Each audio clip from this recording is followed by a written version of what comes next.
How to create lasting change. For changes to be of any true value, they've got to be lasting and consistent. We've all experienced change for a moment, only to feel let down and disappointed in the end. In fact, many people attempt change with a sense of fear and dread because unconsciously they believe the challenges will only be temporary. A prime example of this is someone who needs to begin dieting, but finds himself putting it off, primarily because he unconsciously knows that whatever pain he endures in order to create the change will bring him only a short-term reward. For most of my life, I've pursued what I consider to be the organizing principles of lasting change. And you'll learn many of these and how to utilize them in the pages that follow. But for now, I'd like to share with you 3 elementary principles for change that you and I can use immediately to change our lives. While these principles are simple, they are also extremely powerful when they are skillfully applied. These are the exact same changes that an individual must make in order to create personal change, that a company must make in order to maximize its potential, and that a country must make in order to carve out its place in the world. In fact, as a world community, these are the changes that we all must make to preserve the quality of life around the globe. Step 1.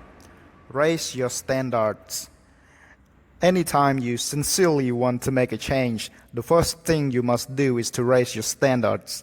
When people ask me what really changed my life 8 years ago, I tell them that absolutely the most important things was changing what I demanded of myself. I wrote down all the things I would no longer accept in my life, all the things I would no longer tolerate, and all the things that I aspire to become.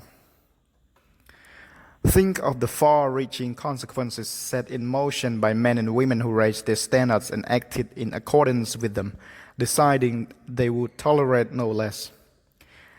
History chronicles the inspiring examples of people like Leonardo da Vinci, Abraham Lincoln, Helen Keller, Mahatma Gandhi, Martin Luther King Jr., Rosa Parks, Albert Einstein, Cesar Chavez, Shiro Honda, and many others who took the magnificently powerful step to raising their standards. The same power that was available to them is available to you if you have the courage to claim it. Changing an organization, a company, a country, or a world begins with a simple step of changing yourself. Step 2. Change your limiting beliefs. If you raise your standards but don't really believe you can meet them, you've already sabotaged yourself. You won't even try.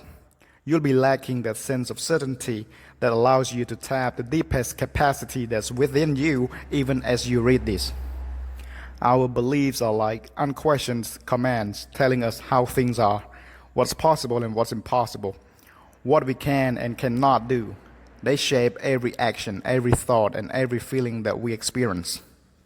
As a result, changing our belief systems is central to making any real and lasting change in our lives.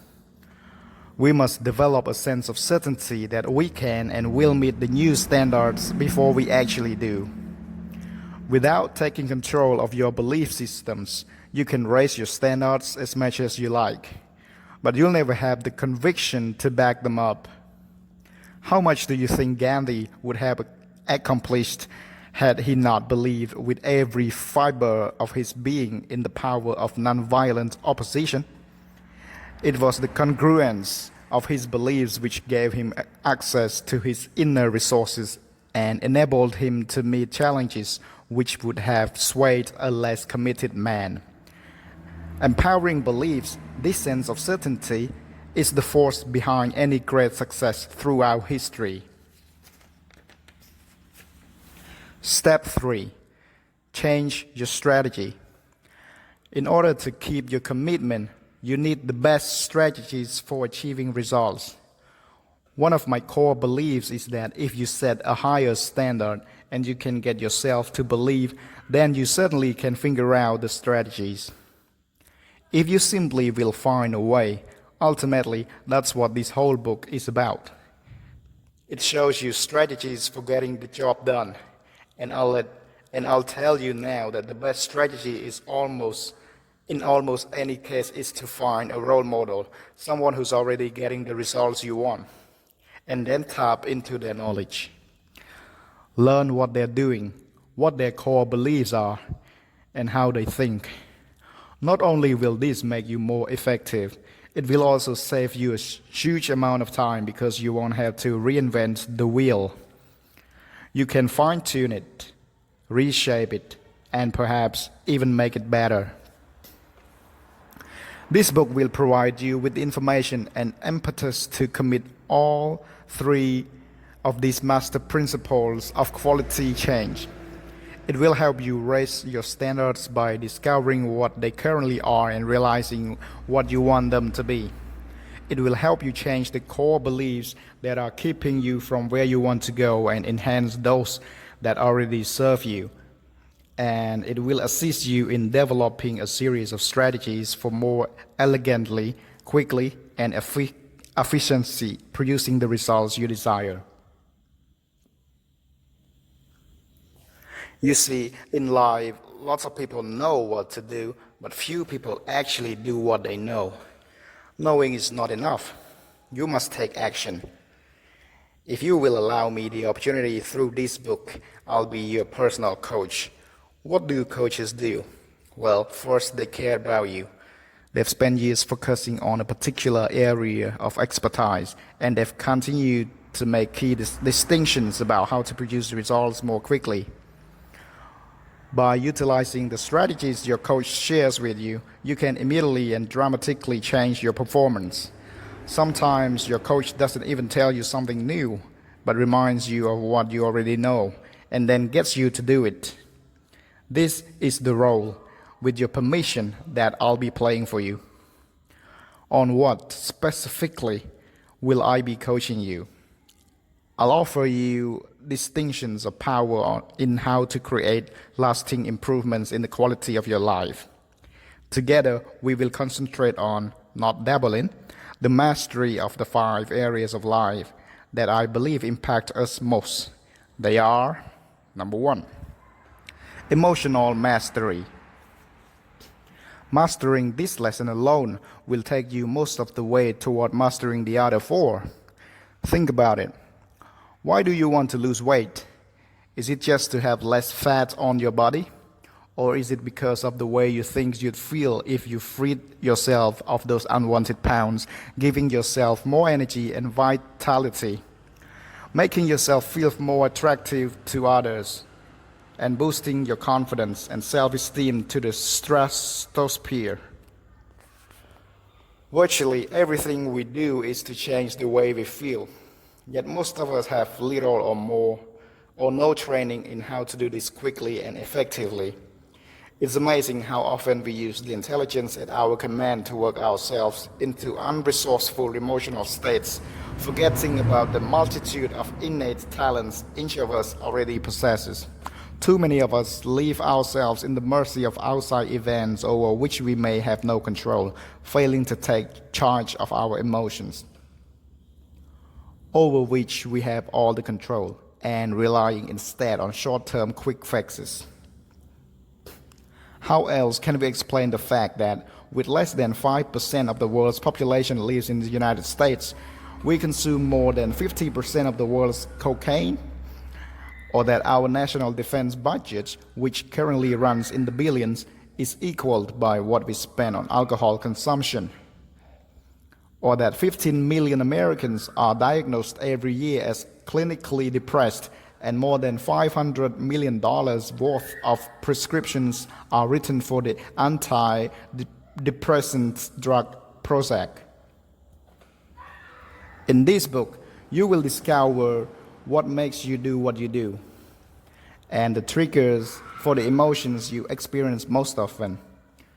You will then be given a step-by-step plan to show you how to identify which emotions are empowering, which are disempowering, and how to use both kinds to your best advantages so that your emotions become not a hindrance, but instead a powerful tool in helping you achieve your highest potential.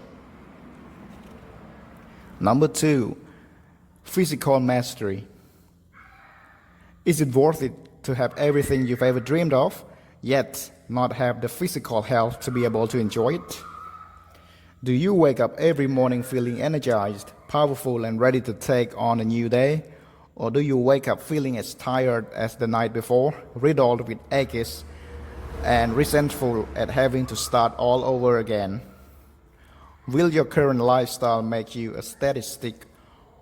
1 of every 2 Americans dies of coronary disease. 1 of 3 dies of cancer.